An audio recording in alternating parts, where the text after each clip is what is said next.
Have you ever heard the phrase, "I don't seek children, I only seek to chant the Buddha's name"? It might sound perplexing or even paradoxical, especially if you come from a background where having children is considered an essential part of life. What could this statement mean in the context of Buddhist practice? Why would someone choose to forego the desire for children in favor of chanting the Buddha's name? Welcome back to the channel. If you're new here, we dive deep into the teachings of Buddhism, seeking wisdom, peace, and understanding. Today, we are exploring a profound teaching that has resonated with many Buddhist practitioners, the idea of focusing on the Buddha's name rather than worldly desires, particularly the desire for children. While this idea may seem foreign to those unfamiliar with Buddhist philosophy, it holds deep spiritual significance that can help us better understand the nature of desire, attachment, and the pursuit of true happiness. In many Buddhist traditions, chanting the Buddha's name, whether it is Amitabha, Avalokiteshvara, or any other Buddha, is seen as an act of devotion, a practice that brings the practitioner closer to enlightenment. It is a form of mindfulness and meditation that transcends the boundaries of ordinary thinking, allowing one to enter a state of spiritual awareness. But why is it that some Buddhists emphasize this practice so strongly, even to the point of saying, "I do not seek children, I only seek to chant the Buddha's name"? Or to understand this teaching, we need to examine the role of desire in Buddhist practice, the nature of attachment, and the true purpose of life. In Buddhism, attachment is seen as one of the primary causes of suffering.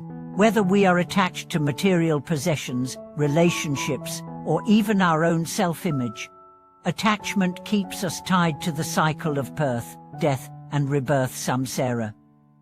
The Buddha taught that liberation from suffering can only be achieved when we let go of our attachments. Therefore, when a Buddhist says, "I don't seek children," what they are really expressing is their desire to transcend attachment to worldly desires and to focus on the path to liberation. But what does this have to do with chanting the Buddha's name? The answer lies in the nature of spiritual practice. Chanting the Buddha's name is not just a way of showing devotion or reverence. It is a means of aligning oneself with the qualities of the Buddha: wisdom, compassion, and the ability to transcend the illusion of self. By repeating the Buddha's name, the practitioner cultivates mindfulness and strengthens their connection with the Buddha's wisdom, ultimately leading to greater spiritual freedom. But now, this doesn't mean that Buddhists reject the idea of family or relationships altogether. Buddhism does not teach that it is wrong to have children or to care for one's family. Rather, it teaches that we should not be attached to these desires, as they can lead to suffering. By focusing on chanting the Buddha's name, practitioners are learning to let go of their attachments and to cultivate a deeper sense of peace and understanding.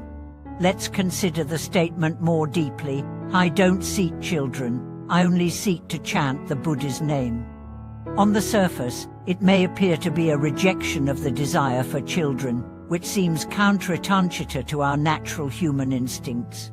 After all, the desire to have children is deeply ingrained in most people as part of the cycle of life. But in the context of Buddhist practice, this statement reflects a deeper understanding of impermanence, the truth that all things, including life itself, are transient.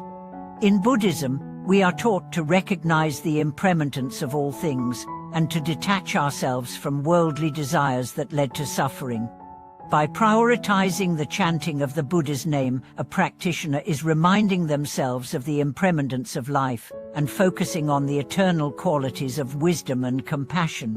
The Buddha's name represents these qualities and serves as a tool to help the practitioner transcend the suffering associated with attachment to fleeting desires, such as the desire for children or material wealth.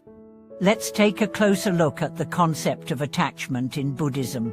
In the Dhammapada, the Buddha teaches, "From attachment arises suffering. From the cessation of attachment arises happiness." This simple but profound statement encapsulates the essence of Buddhist practice. Attachment to things, whether it be family, wealth, or even ideas, creates the conditions for suffering, because all things are impermanent. If we cling to these attachments, we will inevitably face disappointment, loss, and grief. This is why the practice of chanting the Buddha's name is so powerful. It serves as a constant reminder that our true happiness lies not in external circumstances or the fulfillment of desires, but in our connection to the Buddha's wisdom and compassion. Chanting helps to shift our focus away from the fleeting nature of worldly desires and toward the eternal qualities of the Buddha. The desire for children is not inherently bad in Buddhism. In fact, caring for others, especially family, is seen as a virtuous act. However, the Buddha's teachings encourage us to view our relationships with a sense of impermanence. Children, like all things, are temporary. They will grow, change, and eventually leave the nest. If we are overly attached to them, we set ourselves up for suffering. Therefore, the true Buddhist approach is not to reject the desire for children, but to cultivate a sense of detachment to love and care for our children without becoming emotionally enslaved by the expectation that they will always be there, or that they will fulfill our desires for legacy, companionship, or personal identity. This is where chanting the Buddha's name comes in. By chanting, we cultivate the quality of non-attachment.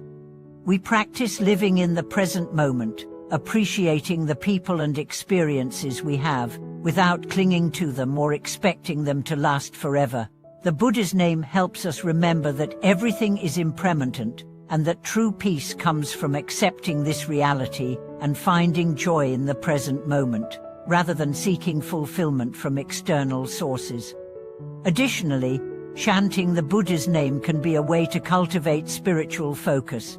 In a world filled with distractions and attachments, it is easy to become overwhelmed by the constant pull of desires. We may get caught up in the desire for success, wealth, recognition, or even the desire for children. But chanting the Buddha's name provides a simple, clear practice that allows us to focus our energy and attention on the deeper, more lasting qualities of wisdom and compassion.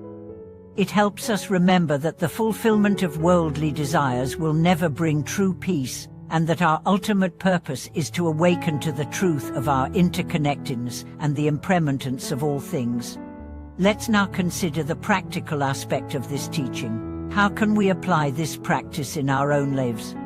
First, we can start by incorporating chanting into our daily routine. Whether it's 5 minutes of chanting the Buddha's name in the morning, or reciting it throughout the day as a form of mindfulness, chanting can help us stay focused on the impermanence of life and the importance of cultivating wisdom and compassion.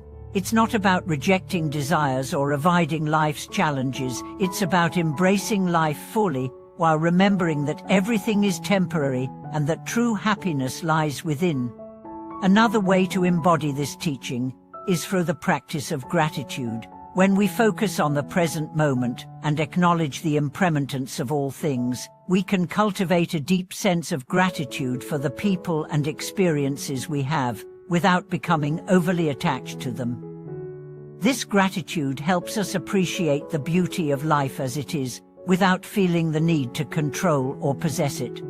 In conclusion, the statement, "I don't seek children, I only seek to chant the Buddha's name," is not about rejecting family or relationships. It's about recognizing the impermanence of all things and focusing on what truly brings peace and liberation: wisdom, compassion, and mindfulness.